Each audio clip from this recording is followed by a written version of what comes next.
If you look slightly deeply at the difference between the BJP, the RSS, and us, the Congress Party, you will see that they stand for centralization of power and we stand for decentralization of power.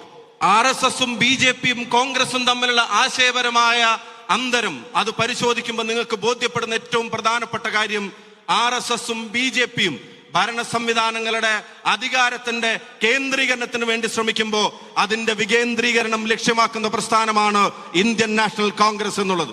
They want compliance from the people of India.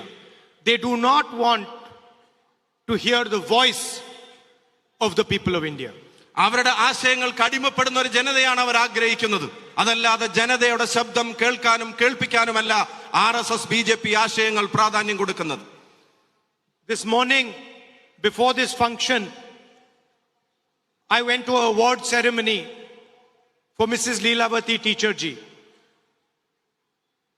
ഇന്ന് കാലത്ത് ഈ പരിപാടിയിലേക്ക് വരുന്നതിന് മുമ്പ് ബഹുമാന്യയായ ആദരണീയായ ലീലാവതി ടീച്ചർക്ക് നൽകാനുള്ള ഒരു award ചടങ്ങിലാണ് ഞാൻ പങ്കെടുത്തത്. 98 years old, gets up at 3 o'clock in the morning, reads and then writes her views. 98-ാം വയസ്സിലേക്ക് പ്രവേശിച്ചിരിക്കുന്ന പ്രിയപ്പെട്ട ടീച്ചർ പുലർച്ചെ 3 മണി എന്നുണ്ടെങ്കിൽ ആ സമയം എഴുന്നേറ്റ് നിന്ന് വായിക്കാൻ സമയം കണ്ടെത്തുന്നു. ആ സമയത്ത് എഴുന്നേറ്റ് അവരെഴുതാൻ തയ്യാറാവുന്നു. അവരുടെ കാഴ്ചപ്പാടുകളെ ഈ പൊതുസമൂഹവുമായി പങ്കുവെക്കുന്നു.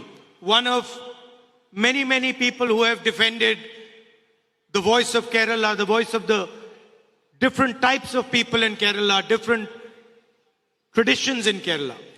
മലയാളത്തിന്റെ വൈവിധ്യങ്ങളുടെ ശബ്ദത്തെ, മലയാളത്തിന്റെ സാംസ്കാരികമായ വൈവിധ്യങ്ങളെ അതിനെ സംരക്ഷിക്കാൻ വേണ്ടി പോരാടിയ ഉറച്ച ശബ്ദമായിരുന്നു പ്രിയപ്പെട്ട ലീലാവതി ടീച്ചർ എന്നുള്ളത് നമുക്ക് എല്ലാവർക്കും അറിയാം. And in our conversation today, she said something very powerful. ഇന്ന് ഞങ്ങളുടെ സംഭാഷണത്തിനിടക്ക് കരുത്തുറ്റ ചില വാചകങ്ങൾ അവർ ഞങ്ങളുമായി പങ്കുവെക്കുകയുണ്ടായി. She spoke about the culture of silence. ഇന്ന് അവർ സംസാരിച്ചപ്പോ അവർ പറഞ്ഞ ഏറ്റവും പ്രധാനപ്പെട്ട വാചകം സാംസ്കാരിക നിശബ്ദതയെ കുറിച്ചാണ്. And she explained how this culture of silence is spreading all across India. ഈ നിശബ്ദതയുടെ സംസ്കാരം അത് ഇന്ത്യ രാജ്യത്തെ എങ്ങനെ പടർന്നു പന്തലിക്കുന്നു എന്നതിനെ സംബന്ധിച്ച് വ്യക്തമായ ഒരു ധാരണ അവർ ഞങ്ങൾക്ക് വരുത്തി തന്നു. The ideological attack of the BJP and the RSS is designed to create a culture of silence.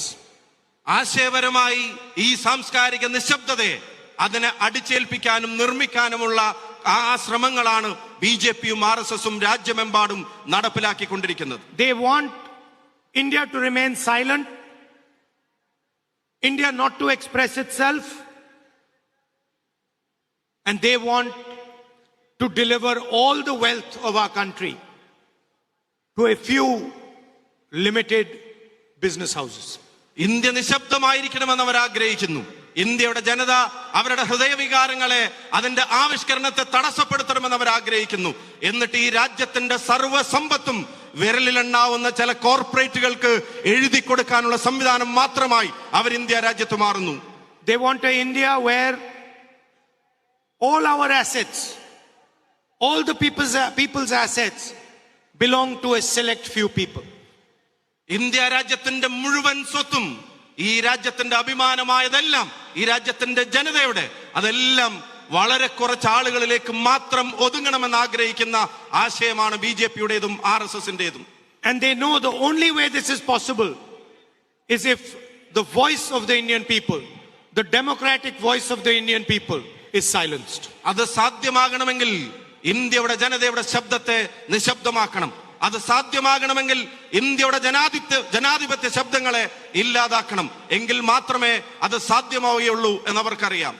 I can tell you with 100% certainty that nobody can silence the voice of the people of Kerala. പക്ഷെ 100% ഉറപ്പോടെ ഞാൻ പറയുന്നു, ഈ മലയാളക്കരയെ, ഈ മലയാളത്തിന്റെ ശബ്ദത്തെ അത് നിശബ്ദമാക്കാൻ ഒരു ശക്തിക്കും സാധിക്കുകയില്ല എന്ന് പറയാൻ ഞാൻ ആഗ്രഹിക്കുന്നു. And this election this coming election and the local body election will demonstrate that the people of Kerala's voice is loud and clear.